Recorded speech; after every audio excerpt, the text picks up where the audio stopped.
Welcome to No More and Guess Less with Teresa. Have you ever seen a comedian step up in front of an audience and then they start delivering their comedy program and nobody laughs? Well, cringeworthy, isn't it? That's exactly what we're trying to avoid. Now we want to talk about how to handle different types of audiences so that you, in your political capacity, will never get to the point where your audience doesn't react to you properly or doesn't react to you at all. And there are three different types of audiences that we want to get through today. We sometimes, hopefully not very often, have to face hostile audiences. These are the types of audiences that don't like you or don't like you and your political party. Then we have the apathetic audiences, and these types of audiences are becoming more and more prevalent because people don't really care about politics anymore. And apathy is just that. You do not care. So how do you handle an audience like that? And then lastly, best case scenario, you could have a motivated audience, somebody who eats out of your hand, people who are keen to hear what you are saying, people who are already keen to support you in whatever you're doing. As I mentioned, the first audience that we have to deal with, and certainly the trickiest of them all, is your hostile audience. You can see here in the comic you're going into a lion's den, and politicians usually know when they are confronting such an audience. So what can you do in order to loosen them up, in order to maybe make them listen to you? Because don't fool yourself, you will not change their minds. There's only so much a hostile audience can accept.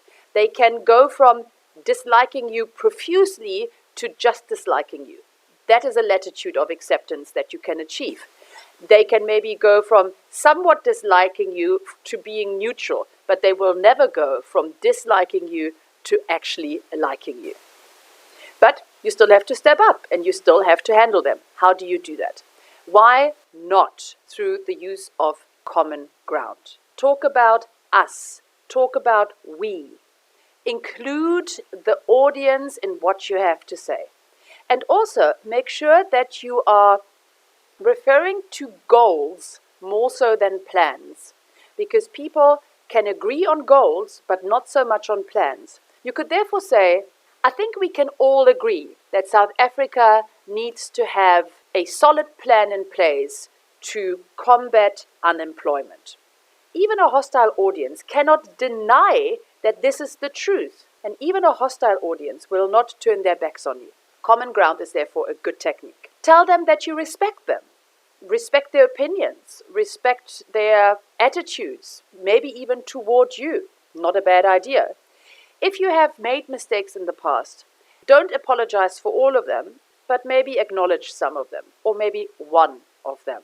Don't give them more reason to hate you. Also reassure the audience maybe that you can do things differently, maybe that they're in safe hands, maybe that things will change. Reassurance is always good. There's one more item on the list here, and that is introducing humor to diffuse hostility. Careful schnookies, because humor should, if you're using it, only be directed toward yourself and not toward the audience. A lot of politicians have been stamped to be tone deaf and to be insensitive in their use of humor.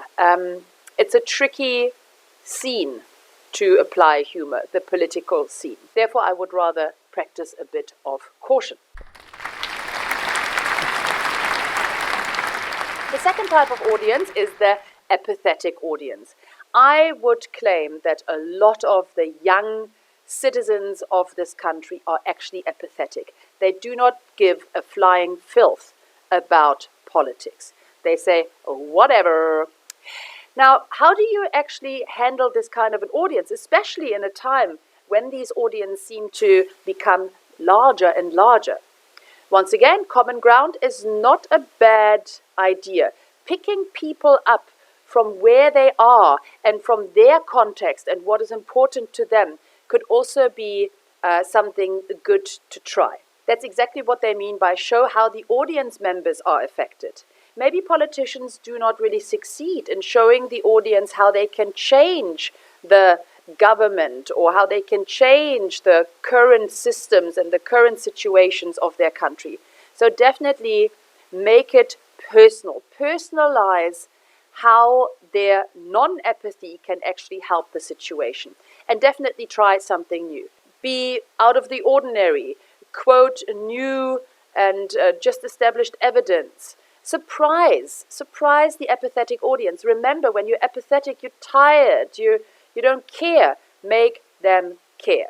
What's also quite a good idea for apathetic audiences is to make them participate in some way or another. Maybe ask them a question so that they can answer it. Wake them up, or should I say, shake them up. The last type of audience, as I said, is the best case scenario audience. This is the kind of audience who, look at them on the picture, so cute. This is the kind of audience that eats out of your hand, the motivated audience. These are your partisans. These are the people who are already following you, the political figure, or your party. Now, you obviously want to still profit of that motivation, of that positivity, and you really, really want to drive it home that they should remain positive or become even more positive to the point that they're engaging even more or that they're promoting your party or yourself even more. So what do? You want to go on and on and on about the similarities between them, the audience, and you. Also, you want to take out that honey and smear it around their beards. If you've listened to my podcasts, you already know what that means. You are praising them. You are complimenting them. You're appealing to their ego. Yeah? So you are conveying your respect for the audience, which obviously butters them up. Because they're already with you, because they follow what you are saying, you can have lengthy descriptions. You can tell stories. You can use extended narratives, as they say here. It's absolutely fine to do that. People in this audience have the capacity to follow you for an extended length of time.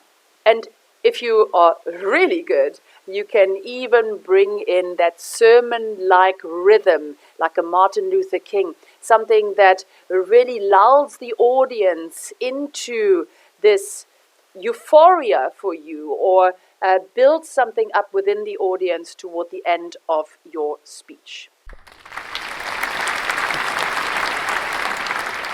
This is how you handle 3 different types of audiences. Definitely something to write down in your notebook and apply in your everyday life as well. Because it's not just in politics that you have to face these 3 types of audiences.